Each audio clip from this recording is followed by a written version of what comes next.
Solution का part 2 अब हम देखेंगे, इसको जानें। अब नेक्स्ट टॉपिक है एक्सप्रेसिंग कंसंट्रेशन ऑफ सॉल्यूशन। सबसे पहले जानें कंसंट्रेशन क्या होता है।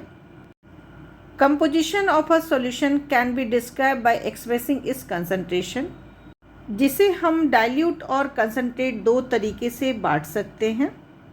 यदि क्वालिटेटिव ले तो डाइल्यूट और कंसंट्रेट एक रिलेटिव टर्म है, जैसे मोटा पतला, नाटा लंबा।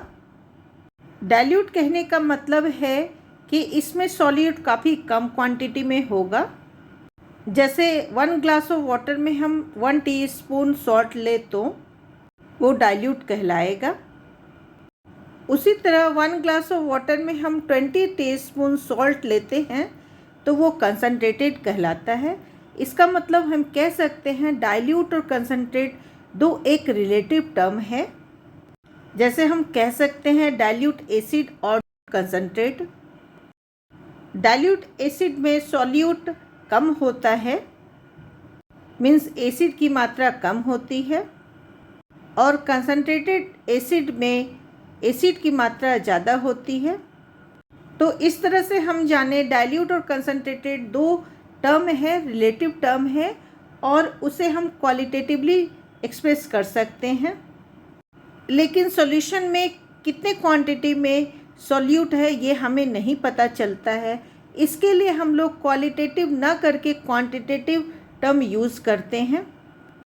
क्वांटिटेटिव कंसंट्रेशन को जब हम डिफाइन करते हैं तो 7 तरीके से कर सकते हैं।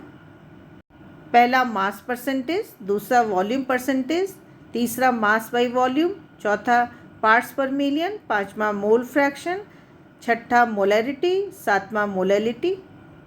एनसीईआरटी बुक में इतने ही 7 दिए हुए हैं। इसके अलावा नॉर्मेलिटी और फॉर्मेलिटी भी होता है जो बोर्ड से रिलेटेड नहीं है। यदि आपको चाहिए तो प्लीज़ बताएं। सबसे पहले मास परसेंटेज W/W देखते हैं। The mass percentage of a component of a solution is defined as that is equal to mass of the component in the solution by the total mass of the solution into 100, और simple language में कह सकते हैं solute by the solution into 100। या फिर आप इसे ऐसे समझ सकते हैं, कोई एक सब्जेक्ट है जिसमें आपको 98 नंबर आया है और 100 में से आया है, इसलिए 98/100 इंटू 100 करेंगे तो 98% होता है। मतलब कहने का ये है सिर्फ हमें सॉल्यूट बाय द सॉल्यूशन हमें निकालना होता इंटू 100। जैसे आप एक एग्जांपल से देख सकते हैं 10% ग्लूकोज इन वाटर है बाय मास, तो इसमें 10 ग्राम जो होता है वो ग्लूकोज होगा और 90 ग्राम जो होगा वो वाटर होगा, जिससे रिजल्ट 100 ग्राम ऑफ सॉल्यूशन बन जाएगा। या दूसरा एग्जांपल ले सकते हैं 20% इथेनॉल सॉल्यूशन बाय मास। इसका मतलब है 20 ग्राम इथेनॉल होगा और 80 ग्राम वाटर होगा। 20 + 80 मिला करके सॉल्यूशन बनेगा 100 ग्राम। इस कंसेप्ट को हमेशा याद रखें, न्यूमेरिकल सॉल्व करने में बनेगा। मास परसेंटेज W/W हम इसका यूज इंडस्ट्रियल केमिकल एप्लीकेशन के लिए करते हैं। जैसे कमर्शियल ब्लीचिंग सॉल्यूशन जो होता है that contains 3.62 mass percentage of sodium hypochloride in water. I hope आपको अभी तक समझ में आ गया होगा मास परसेंटेज W/W कैसे लेते हैं। अब सेकेंड मेथड है वॉल्यूम परसेंटेज V/V। इसका मतलब होता है कि volume of the component by the total volume of the solution into 100। जैसे 10% ethanol solution in water means that 10 ml of ethanol is dissolved in the water such that the total volume of the solution is 100 ml. That means 10 ml ethanol होगा और 90 ml water होगा, जिससे solution 100 ml बन जाएगा। उसी तरह से दूसरा एग्जाम्पल है 35% V/V solution of ethylene glycol and antifreeze। इसको हम लोग कार में यूज़ करते हैं। इसे डालने से वाटर जो होता है उसका फ्रीजिंग पॉइंट 255.4 केल्विन में आके गिर जाता है जब कभी भी इथिलीन ग्लाइकोल यूज़ करते हैं। Ethylene glycol is used in car for cooling the engine. At this concentration, the antifreeze lowers the freezing point of water to 255.4 Kelvin, that is minus 17.6 degrees Celsius. इसका मतलब होता है 35 ml ethylene glycol होगा और 100 minus 35 ml solvent होगा, that means 65 ml। इसे याद रखें, न्यूमेरिकल सॉल्व करने में बनेगा। अब थर्ड मेथड है mass by volume percentage WYV, जिसे हम मेडिसिन और फार्मेसी में यूज़ करते हैं। So it is the mass of the solute dissolve in 100 ml of the solution. जैसे 10% solution of sodium chloride, WYV means होता है 10 gram of sodium chloride are dissolve in 100 ml of the solution. I hope आपको mass by volume percentage समझ में आ गया होगा।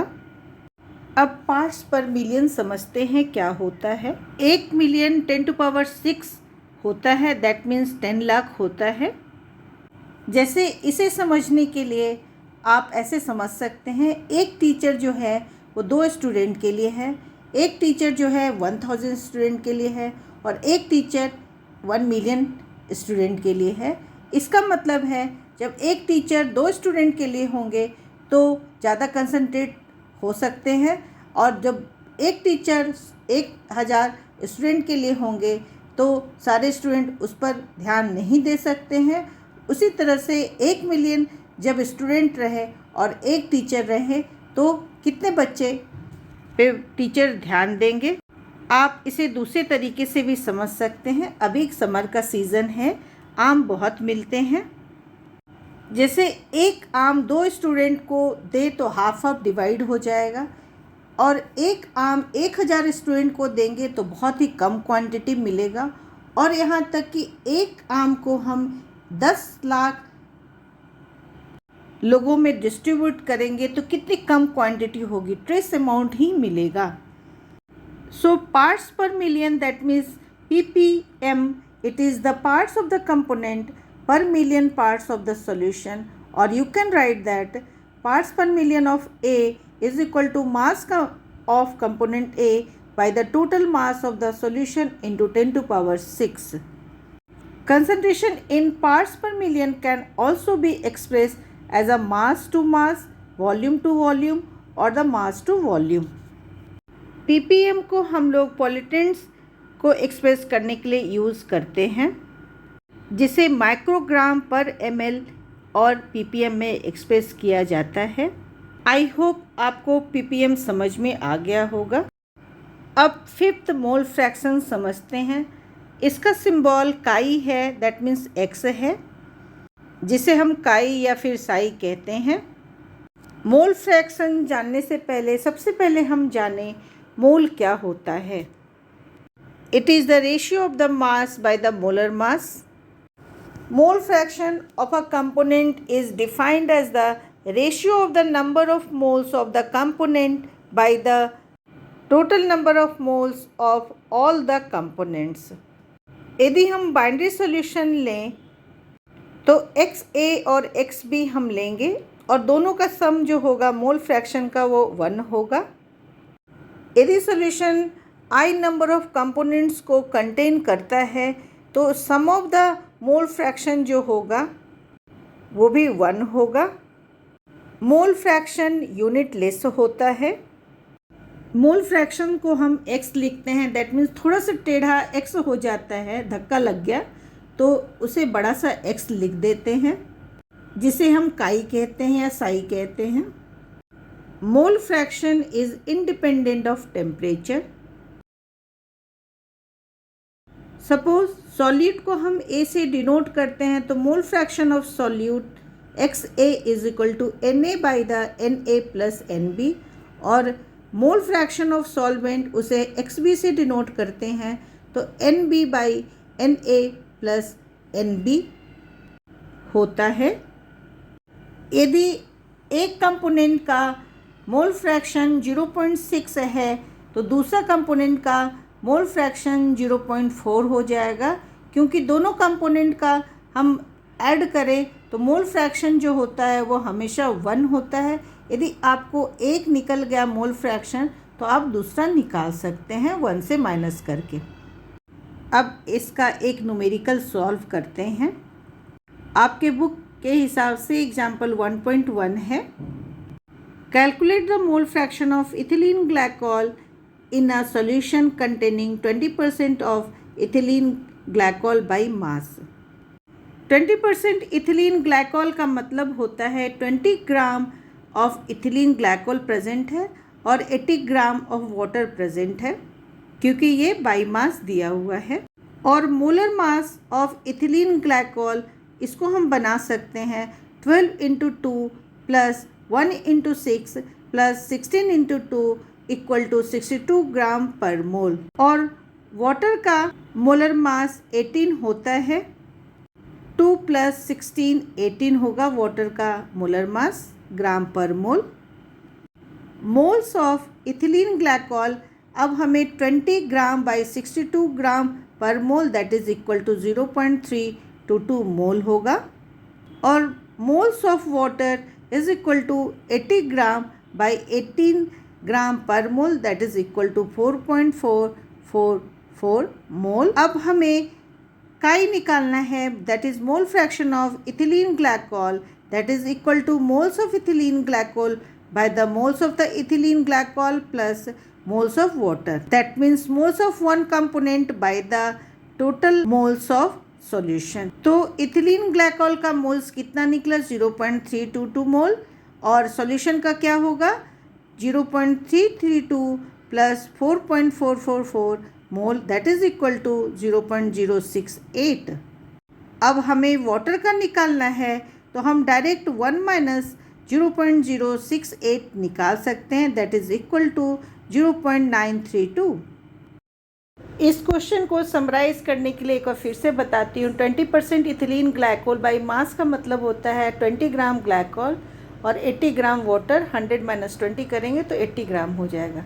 अब molar mass of ethylene glycol C2H6O2 होता है, जिसका मोलर मास 62 ग्राम पर मोल होगा और वाटर का मोलर मास 18 ग्राम पर मोल होगा। किसी का भी मोल्स निकालना है तो हम मास बाई मोलर मास करते हैं तो हमें मोल्स निकल जाता है। इथिलीन ग्लाइकॉल के मोल्स निकालने के लिए mass by molar mass that means 20 gram by 52 gram per मोल, जो 0.322 मोल्स आता है।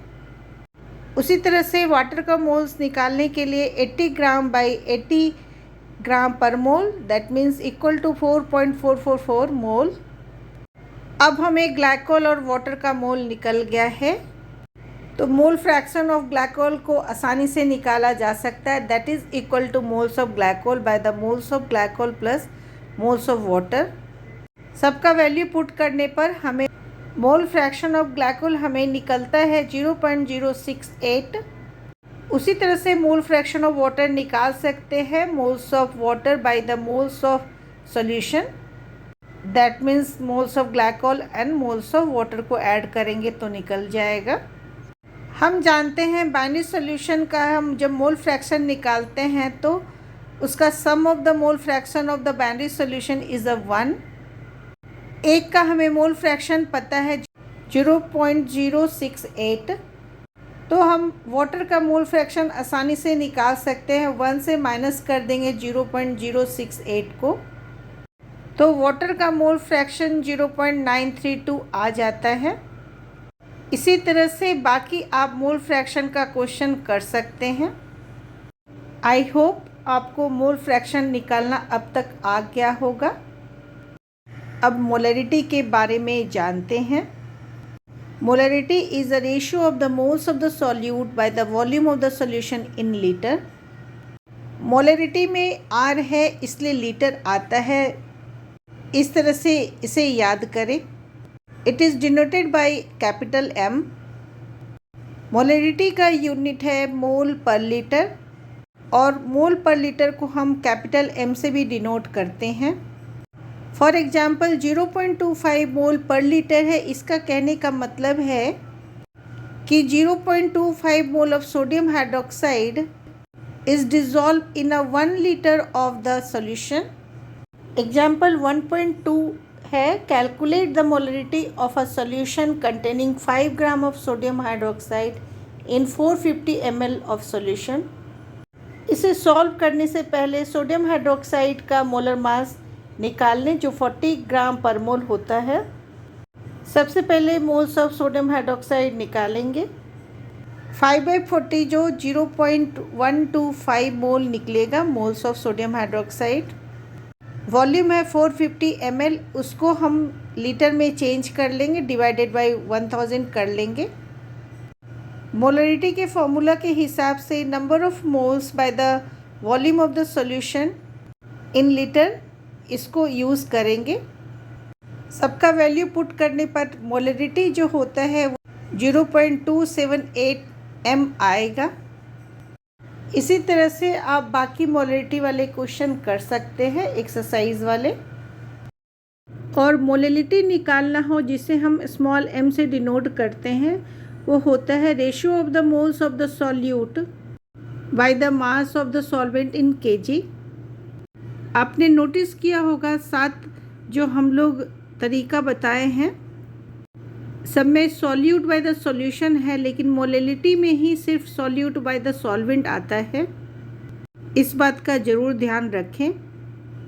बुक में मोलरिटी का एक एग्जाम्पल दिया हुआ है 1 मोल पर kg। इसका मतलब है कि 1 m है, दैट मीन्स मोलरिटी। इसको मोलल भी कहते हैं, MOLAL। Solution of KCl means that 1 mole 74.5 gram of KCl is dissolve in 1 kg of water. कहने का मतलब है जब कभी भी हम मोलरिटी लेते हैं तो हम mass of solvent in kg लेते हैं। इस पैराग्राफ में ये लिखा हुआ है जो कंसंट्रेशन को हम एक्सप्रेस करते हैं तो उसके अपने मेरिट और डिमेरिट होते हैं। Mass percentage, ppm, mole fraction and molarity are independent of temperature.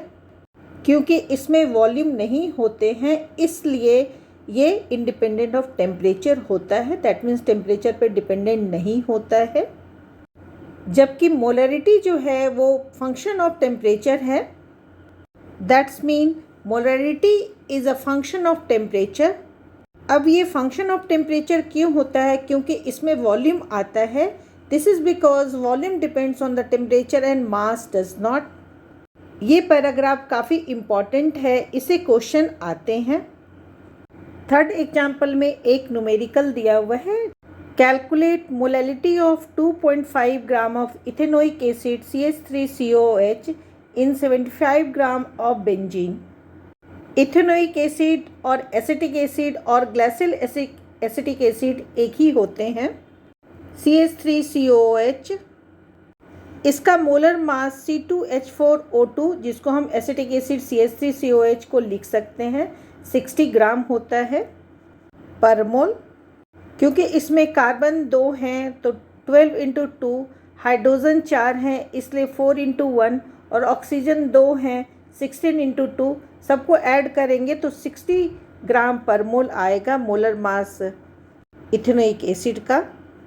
और मोल्स ऑफ इथेनोइक एसिड निकालने के लिए मास बाई मोलर मास लिखेंगे तो 2.5 ग्राम मास दिया हुआ है, मोलर मास 60 ग्राम पर मोल है जो कि 0.0417 मोल आ रहा है।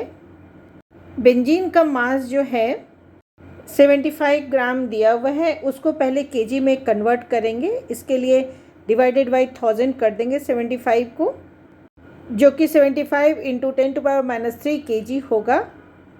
जैसा कि हम मोलरिटी का फॉर्मूला जानते हैं, moles of the solute by the mass of the solvent in kg। Moles of ethanoic acid हमें 0.0417 मिला है और mass of solvent in kg that means benzene 75 × 10⁻³ सबका वैल्यू पुट कर देंगे तो हमें सॉल्व करने के बाद 0.556 मोल पर kg आएगा। आई होप आपको ये समझ में आ गया होगा। किसी भी न्यूमेरिकल को सॉल्व करने से पहले हमें उसका फॉर्मूला याद करके रखना होता है और तभी हम बना पाते हैं। अब इंटेक्स में आपके बुक के हिसाब से 1.1 से लेके 1.5 है इंटेक्स क्वेश्चन। आप कोशिश करें इसे बनाने के लिए। यदि नहीं बनता है तो आप मुझे बताएं तो मैं आपको बता दूंगी। इस वीडियो में आपने जाना कैसे हम कंसंट्रेशन को एक्सप्रेस करते हैं 7 तरीके से, और कुछ न्यूमेरिकल भी मैंने सॉल्व करवाए हैं। और बच्चों, आपको कैसा लगा ये वीडियो? ध्यान से ये वीडियो सुनेंगे तो आपको बहुत कुछ समझ में आएगा। नेक्स्ट वीडियो में सॉल्युबिलिटी समझेंगे। तब तक आप अपना होमवर्क कर लें।